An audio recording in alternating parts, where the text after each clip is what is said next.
नमस्कार दोस्तों। पिछले लेक्चर में अपन ने रक्त पित्त के जो चिकित्सा सूत्र है उसको तो अपन ने कवर कर लिया था। इस लेक्चर में अपन स्टार्ट करने जा रहे हैं जो चिकित्सीय योग है इसके, मतलब कि इसमें कौन कौन सी मेडिसिन अपन रोगी को देंगे। तो चलिए दोस्तों स्टार्ट करते हैं। जो सबसे पहला चिकित्सीय योग है वो है आठरुष्क्यादि क्वाथ। आठरुष्क्यादि क्वाथ। आठरुषक किसका पर्याय है? वासा का। आठरुषक मतलब वासा। ठीक है दोस्तों, तो इसमें वासा का क्वाथ बनाना है अपन को। तो और भी इसमें क्या कंटेंट्स ऐड करेंगे? वासा तो प्राइम कंटेंट है ही। जो वासा है वो प्राइम मेडिसिन है इसमें रक्त पित्त में। इसके अलावा इसमें क्या क्या है? जो वासा आदि क्वाथ या फिर आठरुष्क आदि क्वाथ है, इसमें आठरूषक है, मृतिका है, पथ्या है और शर्करा है।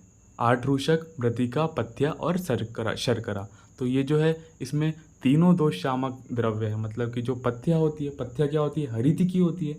हरितिकी काय का शमन करेगी? वात का शमन करेगी। मृतिका जो है वो पित्त का शमन करेगी। और आठरूषक जो है, जो वासा जो है वो कफ का शमन करेगा। और शर्करा तो अपन को मिलानी पड़ेगी उसमें। ठीक है, तो ये जो क्वाथ है ये त्रिदोष शामक है एक टाइप से। ठीक है, तो आठरूषकवादी क्वाथ का अपन इसमें प्रयोग करेंगे। इसके बाद चलते उशीर आदि चूर्ण और किरातिकतादि चूर्ण का भी इसमें प्रयोग बताया है। उशीर जो है वो ठंडा होगा तो रक्त पित्त में जो हीट बढ़ी हुई है उसको कम कर देगा। और किरातिकतादि चूर्ण का भी इसमें यूज़ करेंगे। उशीरादि चूर्ण और किरातिकतादि चूर्ण। यूएस से इसको याद कर सकते हैं। यू से उशीरादि और किरातिकतादि यूएस। ठीक है, इसके बाद बहुत इंपॉर्टेंट आता है वासाग्रत। इसमें जो रेशियो है वो वासा पुष्प और जल का जो रेशियो है वो 1:8 है। तो वासाग्रत जो है वो रक्त पित्त की चिकित्सा में आता है। और वासा आदिग्रत जो आता है, वासा आदिग्रत जो आता है वो आता है ज्वर में। वासा आदिग्रत बोलेगा तो ज्वर है, और वासाग्रत बोलेगा तो रक्त पित्त में आएगा। तो वासाग्रत में जो रेशियो है वो आपको ध्यान रखना है। वासाग्रत में रेशियो क्या है? पुष्प, वासा पुष्प और जल का 1:8। तो देखो जो इमेजेस है, मैंने भी ऐसे इमेजेस सेट किए जिसकी आपकी मेमोरी बन जाए कि जो एक पुष्प है, वासा का एक पुष्प है और आपको उसमें 8 गुना जल डालना है। तो 8 ग्लास वाटर का मैंने इसमें वो डाल दिया। 8 ग्लास जल है और एक वासा का पुष्प है। इससे अपन को घृत बनाना है, वासा घृत बनाना है। ठीक है दोस्तों, तो रेशियो क्या है? वासा पुष्प और जल का 1:8। इसके बाद जो है वो है पंचमूल घृत और शतवीर्यादि घृत। पंचमूल घृत और शतवीर्यादि घृत का भी इसमें अपन प्रयोग करेंगे। इसको कैसे याद रख सकते हैं? पंच, इससे 5 याद रख सकते हैं। 5 पंच मूल्यादि घृत हो गया। और शत मतलब क्या होता है? 100। शतवीर्यादि घृत को 100 से याद रख सकते हैं। तो 5500 अपना फिगर बन गया। 5500 रुपये में अपन रक्त पित्त की चिकित्सा कर लेंगे। 5500 रुपये में अपन रक्त पित्त की चिकित्सा कर लेंगे। मतलब कि रक्त पित्त की चिकित्सा करने में अपन को 5500 रुपये लगेंगे। 5500 क्यों बोला? 55 से क्या आ जाएगा? पंच मूल्याधिकृत, पंच मूल्याधिकृत। और 100 से क्या आ जाएगा? शतवीर्याधिकृत। ठीक है, इसके बाद चलते हैं हम आगे। इसके आगे क्या है? अगर इसके बाद जो है वो ऐसा बताया कि स्पेसिफिक अगर मूत्र मार्ग से या फिर गुदा मार्ग से, नासा मार्ग से अगर इनसे स्त्राव हो रहा है तो आपको स्पेसिफिक कौन सी मेडिसिन जो है वो बहुत अच्छी कार्यकर होगी।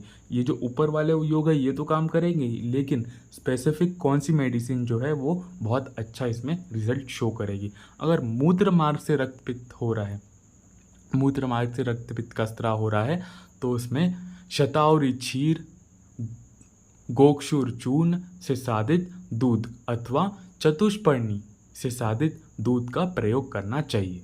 तो सबसे पहला क्या है इसमें? शतावरी क्षीर।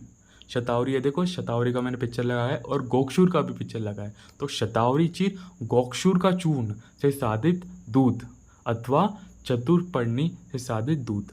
या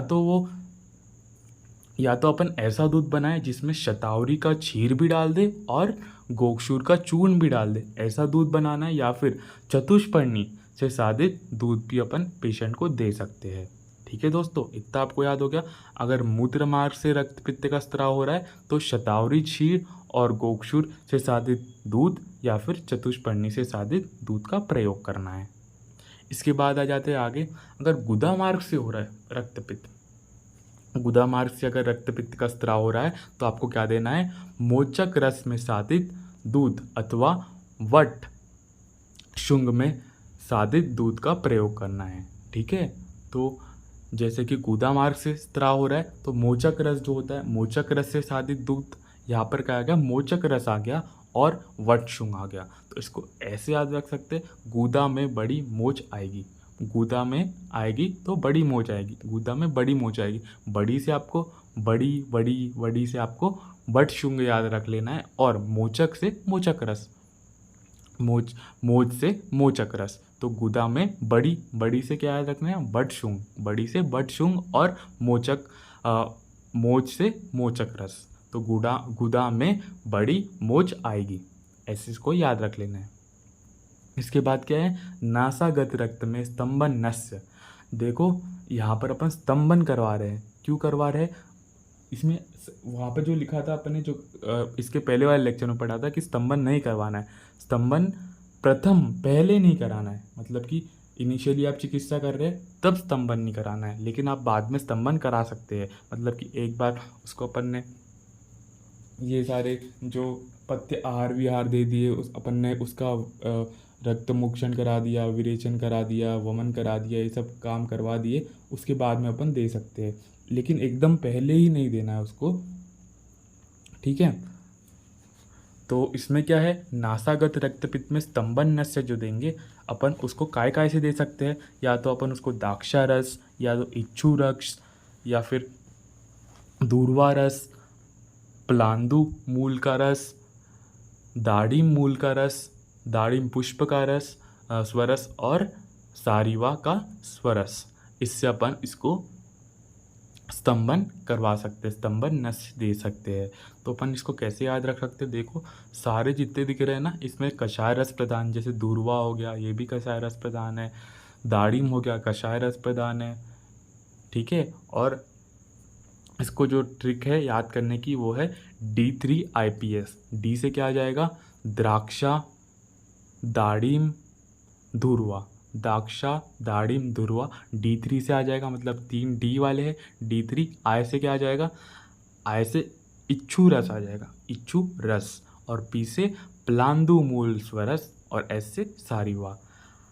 D3IPS, D3IPS। एक बार फिर से रिपीट कर देता हूँ, D3IPS मतलब क्या क्या है, जो नासागत रक्तपित्त में जो स्तंभन नस्य देने वाले हैं उसको अपन D3IPS से रिलेट करेंगे। तो D से क्या आ जाएगा, D3 दाक्षा रस, धूर्वा रस स्वरस, दाड़िम पुष्प का स्वरस, ये हो गया D3, और I से इच्छवाकु रस, P से प्लांदु मूल का स्वरस, और S से सारिवा। ठीक है दोस्तों, अपन आगे बढ़ते हैं। इसके बाद जो है कफ अनुबंधित जो रक्त पित्त है उसमें अपन क्या करवाएंगे, अगर कफ से अनुबंध है रक्त पित्त में तो कमल नाल के क्षार, उत्पल क्षार और असन क्षार का प्रयोग करेंगे। कमल नाल क्षार, उत्पल क्षार और असन क्षार का प्रयोग करेंगे। ठीक है दोस्तों, तो जैसे कि प्रमेह की चिकित्सा में अपन असन का बहुत अच्छा यूज़ कर सकते हैं, यहाँ पर भी कफ का अनुबंध हुआ है तो अपन इसमें असन क्षार का यूज़ करेंगे, कमलनाल की क्षार और उत्पल क्षार का यूज़ करेंगे। इसके बाद आता है रक्त पित्त में दाह प्रशमन।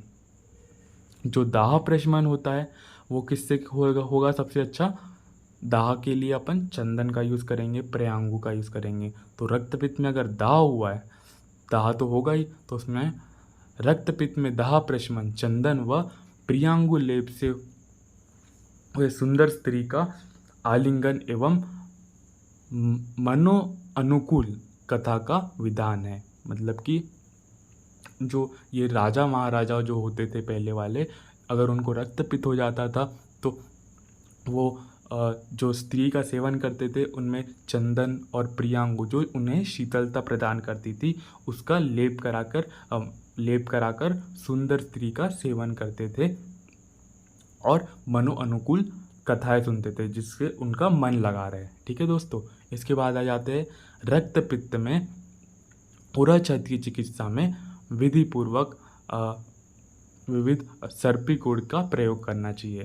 तो जैसे कि इसमें जो है वो जो गुड़ रहता है ये सबसे अच्छा आयरन का सोर्स होता है। इसमें बहुत अच्छे अमाउंट में आयरन पे गुड़ हो गया, मूंगफली हो गई, इसमें आयरन का सोर्स अच्छा होता है।